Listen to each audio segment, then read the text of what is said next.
Hello from Kampala, Uganda. My name's Becky, and I hope that this week is treating you well, wherever you may be and whatever you're facing right now at this time. In my last video, I spoke about those moments where we ask that question, what's the point?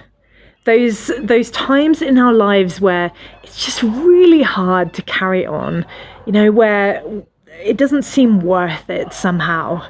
What's the point? But there's another thought, another question that I find really often links with that first one. So often when we're asking, what's the point? We may also be asking, do you even care, God? Do you see what's happening in this world right now? If you do, why aren't you doing anything about it? I was reading in the book of Mark in chapter 4 the other day, and I found a passage that just really jumped out at me. It's quite a well-known one. It's found in verses 35 to 38. It says, "That day when evening came, he," that's Jesus, "said to his disciples, 'Let us go over to the other side.' Leaving the crowd behind, they took him along just as he was in the boat. There were also other boats with him.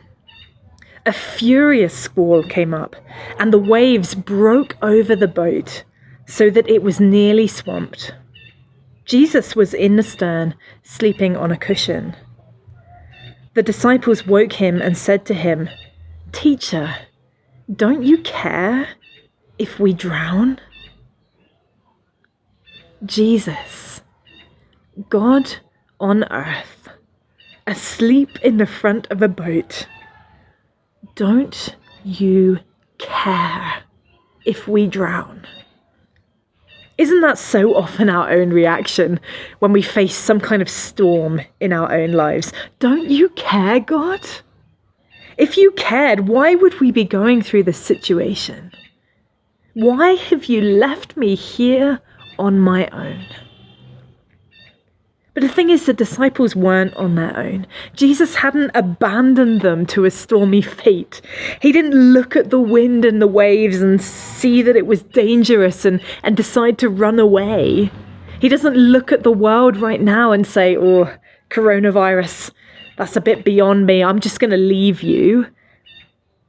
Just because Jesus is silent in a situation does not mean that he is not in control of it. Just because we don't see him moving does not mean that he is not working.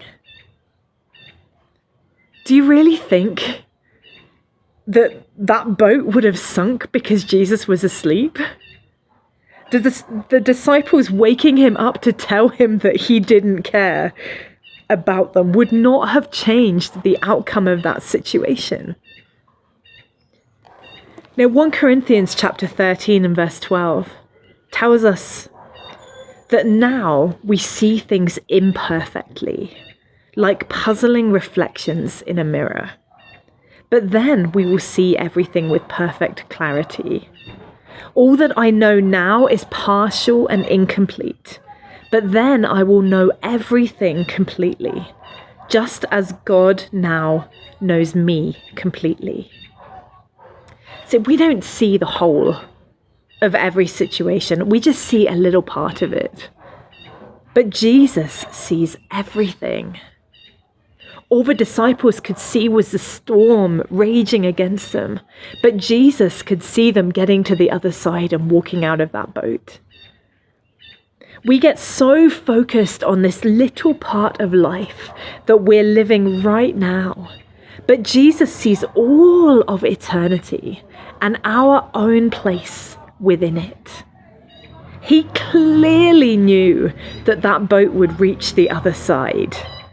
And he knows how the world is going to look after this particular storm that we're facing. How wonderful is it that despite it all, we don't need to worry because Jesus is in the boat. No matter how rocky it gets, how stormy it seems, how uncertain we may feel as we look out on our limited view of the world, Jesus is still in the boat. Now, I always find it interesting that this passage in Mark tells us that other boats set out at the same time as the one with Jesus and his disciples. And that means that those boats must have been in the storm as well. The water would have been breaking over their boats too, nearly swamping them as well. In the darkness, all they would have seen is the storm. All they would have felt is the terror. They couldn't look to the front of their boat to see Jesus sleeping soundly, peaceful in the midst of the chaos. What a great lesson that is for us today. Jesus is in our boat, and therefore we don't have to give in to any fear. What an amazing witness it would have been to all the people in all the other boats if the disciples had stayed calm in the midst of it all, putting their faith in God and trusting him, whatever the outcome. We have the same opportunity to witness in our lives today, trusting that God is still in control, despite the limited picture that we have and what we see right now at the moment, regardless of the fact that we don't know exactly what's going to happen, even though we feel scared. He is the Lord over the storm. And whether he does an instant miracle and calms the waves as he did in that story in Mark, if you go on reading beyond where we stopped, or whether we have to row through the murky waters for a little while, he is still in control. And I pray that would encourage you today. No matter how uncertain everything seems, no matter how unstable the ground beneath our feet, God is in control. Just as he was yesterday, he is in control today, and he will be in control tomorrow. Have a wonderful day, and I'll see you next time.